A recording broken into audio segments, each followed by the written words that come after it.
Sound has the ability to affect people in a positive or negative manner, physiologically, psychologically, cognitively, and behaviorally, at all times and in all places. Architecture plays a key role in shaping sound and in defining a soundscape. Architectural discourse is often dominated by visual design, while the oral architecture becomes a result of the visual decisions, despite that all five senses are important to the experience of a space. The interconnection between the effects of sound on occupants of a space and the acoustic cause of these effects can help to better design for a desired outcome. Designing our soundscapes is essential to creating environments which are conducive to their intended function and not negatively affecting inhabitants. This thesis will investigate the often neglected oral qualities of architecture in order to propose design solutions which engage the auditory sensory system in a positive manner. A tuned soundscape can then be proposed, exploring material and design manipulations which help to create a more beneficial and healthy environment. What is a healthy soundscape, and how can careful attention to the oral architecture of spaces aid rather than impede our health? Our world, and especially in the way we design it, tends to be visually oriented. Spaces react to our presence, as Palassmo wrote in The Eyes of the Skin. Buildings do not react to our gaze, but they do return our sound back to our ears. Yet we rarely consider the significance that acoustics will have on inhabitants in a space. The impact of sound on our health, productivity, learning, and information retention and general well-being are surprisingly significant. Sound defines space as much as space shapes the sound. Hearing structures and articulates the experience and understanding of space. We are not normally aware of the significance of hearing in spatial experience, although sound often provides a temporal continuum in which visual impressions are embedded. Oral is essentially parallel to visual and refers to the sense of hearing. Similarly, oral architecture encompasses the composite of numerous surfaces, objects, and geometries in a complicated environment, which are experienced by listening.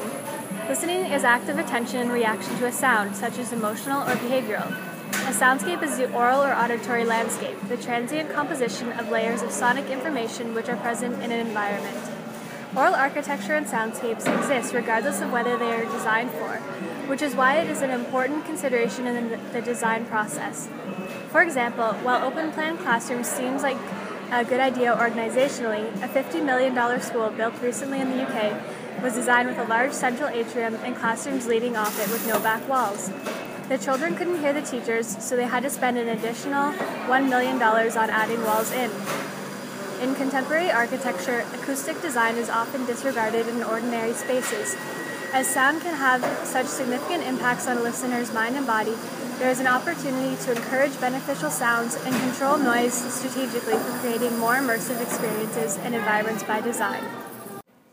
Hearing and listening are not only complementary to vision and the other senses in comprehending a space, but can also evoke responses such as physiological reactions, emotions, and memory associations.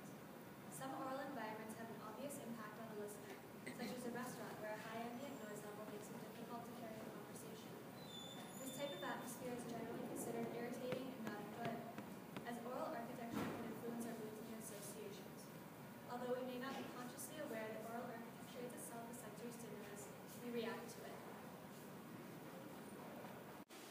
Sound installations are a simple example of how sound can be used to affect behavior and can have a significant impact on urban environments. In England, sound systems that play classical music were installed in the London Underground at the station, where crime was so prevalent that train drivers refused to stop there. 18 months later, robberies had decreased by 33%, assaults on staff by 25%, and vandalism by 37%. A similar installation in California used music and bird sounds along one of the city's main roads, resulting in a 15% crime reduction in the first year. While teaching at Harvard, Peter Zumthor tasked his students with designing the house without a form for someone who they shared a close emotional relationship with. They were to present the site with no plans, sections, or models.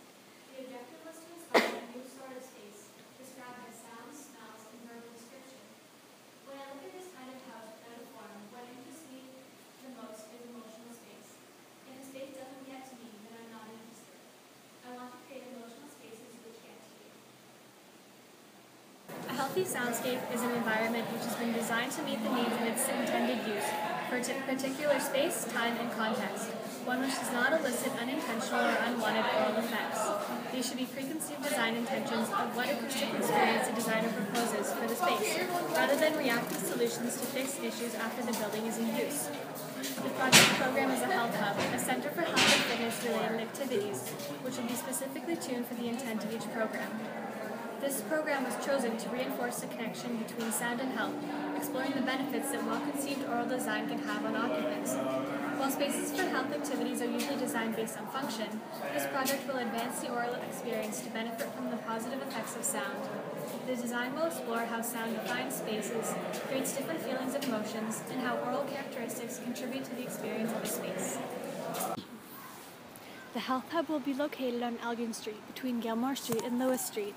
This location is close to public transit on Elgin, as well as the bike and running paths along the Rideau Canal. A health hub will act as a place for relaxation and wellness in a busy area close to the downtown core and business district.